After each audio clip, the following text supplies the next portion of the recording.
नमस्ते दोस्तों, मैं मौर्य वर्षा मेरे YouTube चैनल पर आप सबका स्वागत करती हूँ। हमने पिछले वीडियो में जायसी पद्मावत की जो कथा है या कथा का जो सार है उसको हमने शुरुआत की थी। आज हम उस कथा को समाप्त कर देंगे, ठीक है। तो चलिए कथा जो आगे बढ़ाते हैं। नागमती और पद्मावती दोनों रानियां जो रत्नसेन की पत्नियां थी। पद्मावती और रत्नसेन जो चित्तौड़ आकर पहुंच गए थे, यहाँ तक हमने देखा था। और अभी नागमती और पद्मावती दोनों पत्नियों के साथ रत्नसेन सुखपूर्वक रहने लगे थे। नागमती से नागसेन और पद्मावती से कमलसेन, ये दो पुत्र उस राजा को यानी रत्नसेन को हुए। चित्तौड़ की राज्यसभा में राघव चेतन नाम का एक पंडित था जिसे यक्षिणी जो सिद्धि प्राप्त थी, विद्वान था। एक दिन राजा ने पंडितों से पूछा कि दूज कब है। राघव के मुंह से निकल जाता है कि आज, और सब पंडितों ने एक स्वर से कहा कि आज नहीं हो सकती, कल होगी। राघव ने कहा कि यदि आज दूज न हो तो मैं पंडित नहीं। पंडितों ने कहा कि राघव वाम मार्गी है, यक्षिणी की पूजा करता है, जो चाहे सो कर दिखा सकता है, पर आज दूज नहीं हो सकती।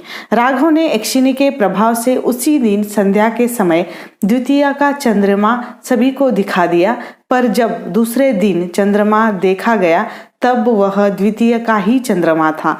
इस पर पंडितों ने राजा रत्नसेन से कहा कि देखिए, यदि कल द्वितीया रही होती तो आज चंद्रमा की कला कुछ अधिक होती। झूठ और सच की इस परख में जो राघव का जो सच है या भेद है वह खुल जाता है। वह वेद विरुद्ध आचरण करने वाला प्रमाणित होता है।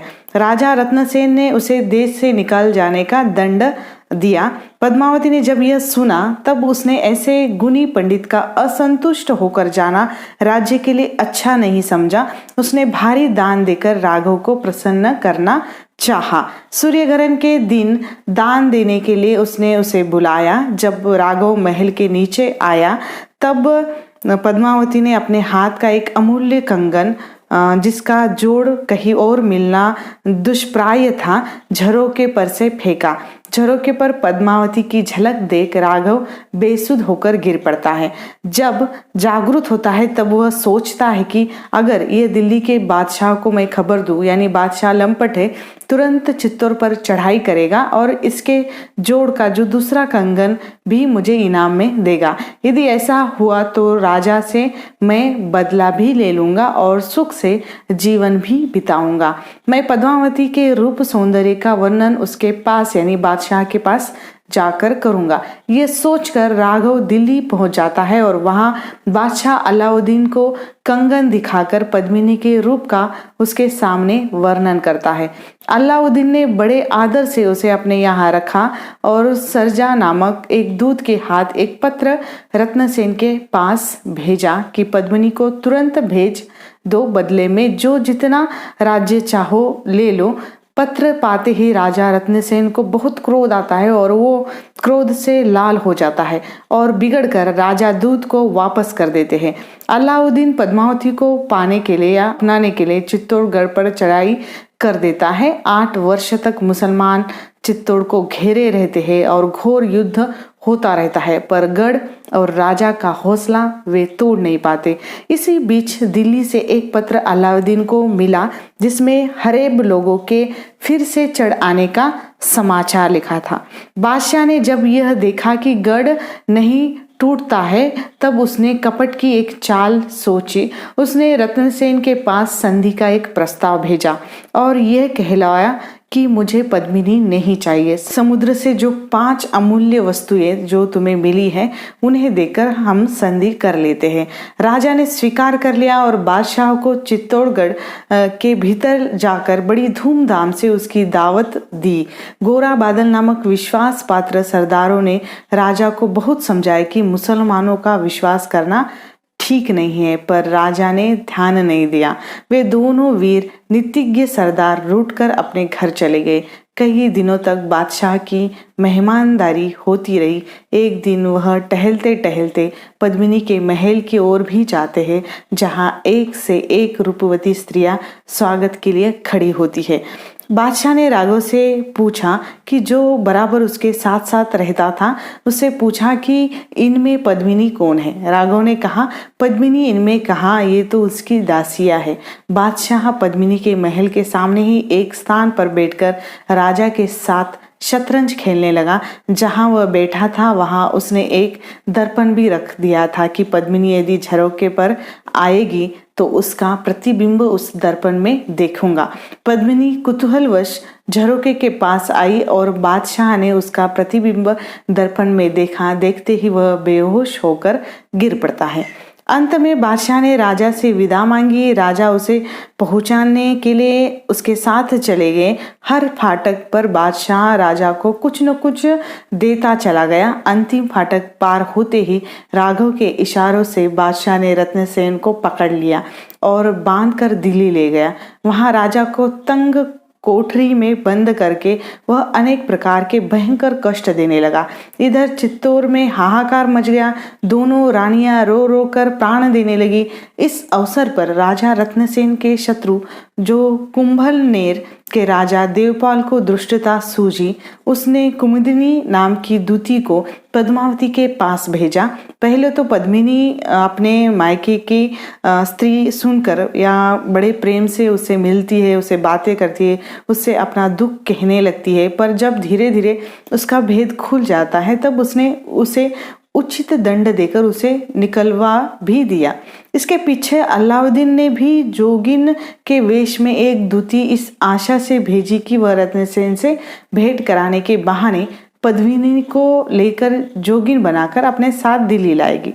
पर उसकी भी चाल सफल नहीं हुई।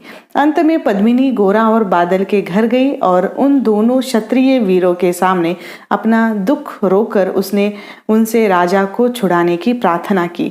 दोनों ने राजा को छुड़ाने की दृढ़ प्रतिज्ञा की और रानी को बहुत धीरज दिया।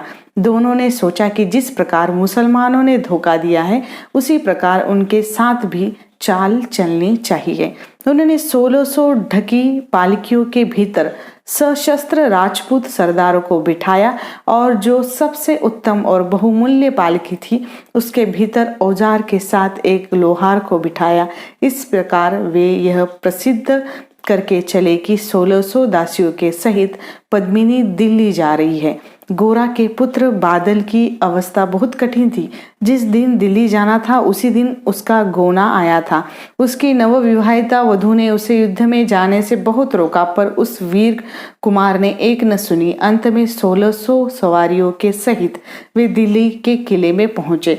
वहां कर्मचारियों को घूस देकर अपने अनुकूल किया, जिससे किसी ने पालकियों की तलाशी नहीं की। बादशाह के यहाँ खबर की गई कि पद्मिनी आई है और कहती है कि राजा से मिलूं और उन्हें चित्तौड़ के खजाने की कुंजी सुपुर्द कर दूं, तब महल में जाओ। बादशाह ने आज्ञा दे दी। वह सजी हुई पालकी वहां पहुंचाई गई जहां राजा रत्नसेन कैद था। पालकी में से निकलकर लोहार ने चट राजा की बेड़ियां काट दी और वह शस्त्र लेकर एक घोड़े पर सवार हो गया जो पहले से ही तैयार था। देखते देखते और हथियारबंद सरदार भी पालकियों में से निकल पड़े। इस प्रकार गोरा और बादल राजा को छुड़ाकर चित्तौड़ चले गए। बादशाह ने जब यह सुना तब अपनी सेना सहित उनका पीछा किया। गोरा बादल ने जब शाही फौज पीछे देखी तब 1000 सैनिकों को लेकर गोरा तो शाही फौज को रोकने के लिए डट गया और बादल राजा रत्नसेन को लेकर चित्तौड़ की ओर बढ़ा। वृद्ध वीर गोरा बड़ी वीरता से लड़कर और हजारों को मारकर अंत में सरजा के हाथों से मारा गया। इस बीच में राजा रत्नसेन चित्तौड़ पहुंच जाते हैं।